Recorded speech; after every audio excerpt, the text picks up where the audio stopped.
visto la plataforma, ¿no?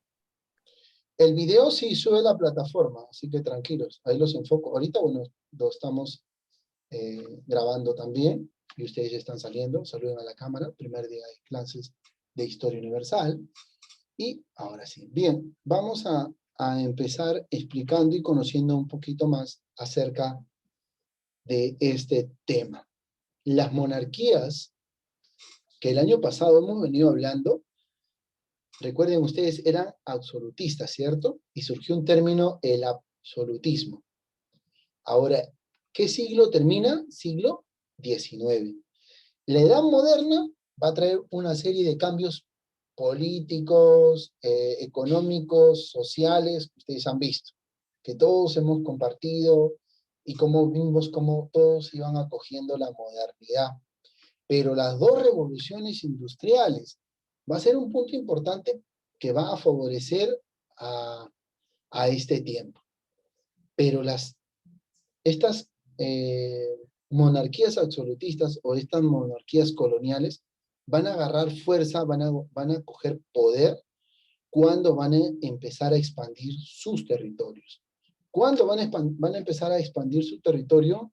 Cuando empiecen a, como se dice, a sentir la necesidad de algunos elementos que son propios de un Estado. Entonces, para hablar del término imperialismo, es necesario que ustedes conozcan el término como tal. La palabra imperialismo proviene del término de imperio. Imperio es cuando es entendido de esta manera, y lo quiero compartir con ustedes. Si ustedes encuentran otra definición, también es dada, como se dice. Entendemos imperio como aquella acción que realiza un reino, una cultura, un pueblo, una sociedad, ejerce cierta dominación sobre otra, ¿no? A través de la guerra, ¿no? Somete a través de las armas a otra. Si yo, digamos, ustedes son un reino y yo los someto a mis obediencias a través de la guerra, pues prácticamente me expandiría a través de las guerras, pasaría a ser un imperio. Y eso va a ser propio dentro de lo que va a suceder después de la Edad Moderna en este siglo XIX.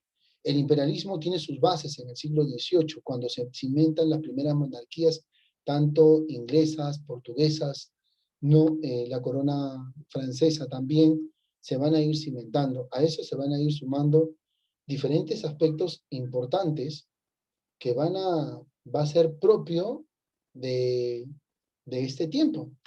Vamos a ir analizando un poquito acerca de lo que trae consigo el imperialismo. Vamos a hacer la presentación de vida. Muy bien, queridos estudiantes.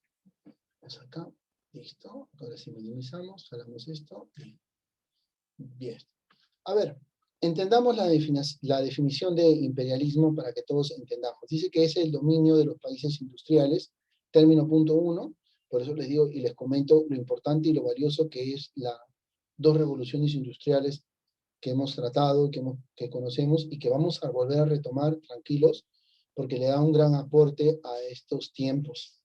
Esto va a permitir que durante el siglo XIX y propio del siglo XX, edad contemporánea, ya no edad moderna, es la edad en la cual estamos y que vamos a continuar estudiando de aquí en adelante, edad contemporánea. Para ustedes de repente quizás no es su siglo, ustedes son propios del siglo XXI, quien les habla es propio del siglo XX, ¿no? Entonces vamos a continuar de mi siglo. Suena curioso, suena a mucho tiempo cuando nos expresamos de esa manera, ¿no? Pero es así, de acuerdo al tiempo en que nacemos, pues pertenecemos a un siglo dado. En el caso ustedes son propios del siglo XXI y yo soy propio del siglo XX, a finales del siglo XX. Entonces, vamos viendo cómo se presentan estos estados o monarquías imperialistas.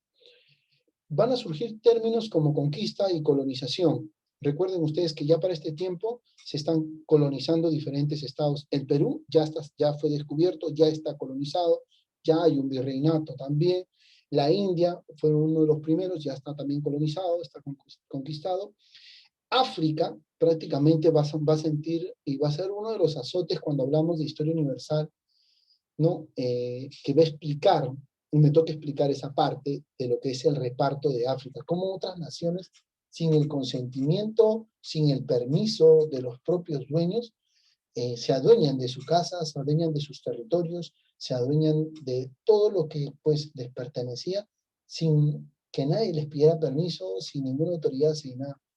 Ese tiempo se vivió y vamos a hablar de esos tiempos, que va a ser un gran estudio para cada uno de nosotros. No podemos entrar a hablar de las primeras potencias mundiales sin antes ir entendiendo cómo estos estados imperialistas o monarquías imperialistas llegan a ser una potencia mundial y cómo llegan.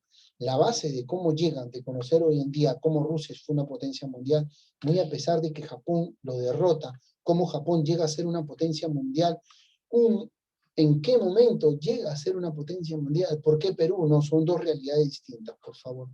Cómo Francia llega también a ser una potencia mundial, Italia, Alemania llega a ser una potencia mundial, prácticamente es en base a este tiempo del cual vamos a hablar.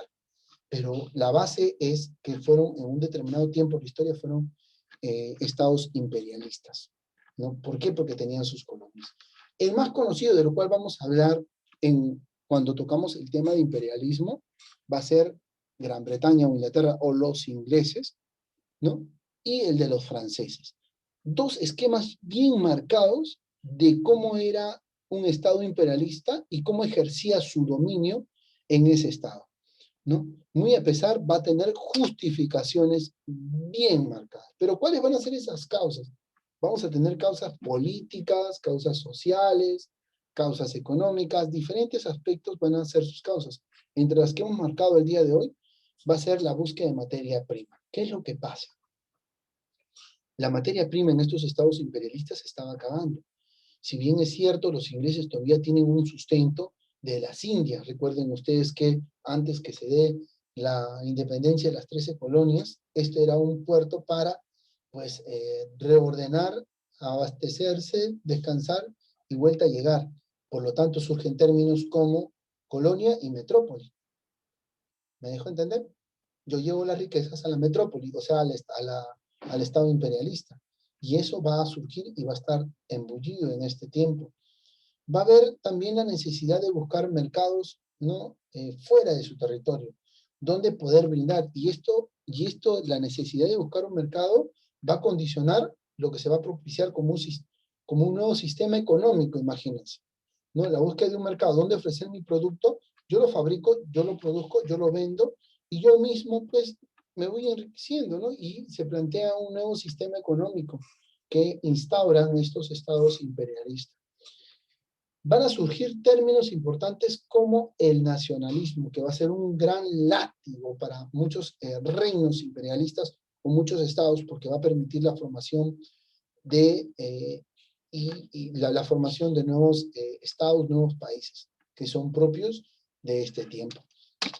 Vamos a ir conociendo y teniendo en cuenta que cuáles van a ser las excusas, la justificación que nos van a mostrar estos estados imperialistas. Uno, llevar la civilización a estos sectores. No es que llevar una civilización, y queremos aclarar, ¿no? Porque usted, desde el punto de vista, usted puede decir, profe, o sea, el hecho de que vivan con sus manifestaciones culturales, con sus propias tradiciones, no quieren decir que no sean un estado o una colonia que no es civilizada, a lo contrario. Son dos realidades distintas. Para aquellos que colonizaron, ¿no? Por ejemplo, ya tenían una sociedad, tenían una forma de vivir con sus propias características, su propia cultura, sus propias manifestaciones culturales. El solo hecho de que vivan de esa forma no quiere decir de que sean incivilizados, como para que tengan ese atributo, pero era la justificación que brindaban estos estados imperialistas. Otro punto importante era expandir la evangelización, o sea, expandir la religión católica, ¿no? Llevar, pues, el evangelio a estos espacios, a estos territorios, que se fue una de las justificaciones dada, que se va a dar no solamente en los estados imperialistas, sino en años anteriores, en edades anteriores, siempre va a ser una de las excusas. El querer evangelizar va a ser un pretexto, como se decía. Pero es parte de la historia universal. Otro, explorar nuevas ciencias y por aventurarnos a nuevos territorios, que eso va a ser muy saludable. Comparto ese punto. de que surja la necesidad de conocer y buscar curas a enfermedades o X cosas que se van a dar en un determinado tiempo de la historia. Tenemos las justificaciones y aquí tengo el esquema del resumen. Señores, este esquema propio, ¿ah? Es interesante porque lo pueden, necesito que ustedes lo tengan en su esto, va a estar en el video, pero también pueden hacer una captura de pantalla desde su computadora o celular para que lo tengan ustedes, que es importante. Porque en él están plasmadas las causas, ¿no? Y cómo se van presentando estos estados capitalistas, ¿no? ¿Cuál es la búsqueda de nuevos mercados? Tener un dominio del monopolio económico en estos estados, la búsqueda de nuevos territorios, colocar, como se dice, un dominio geográfico y posicionarse dentro del dominio del mercado, ¿no? Mientras más colonias tengamos, más riqueza vamos a tener. Por otro lado, va a haber necesidades de fundación civilizadora, porque son incultos, no llega a la civilización y van a disque sentir esa necesidad. La función religiosa que hemos hablado hace un ratito y la motivación científica. Este esquemita narra lo que hasta el momento hemos ido explicando. Nos queda 1 minuto 41, señores. Vamos a hacer una pausa para poder continuar después del siguiente bloque. Vamos a ver acá, una ligera pausa.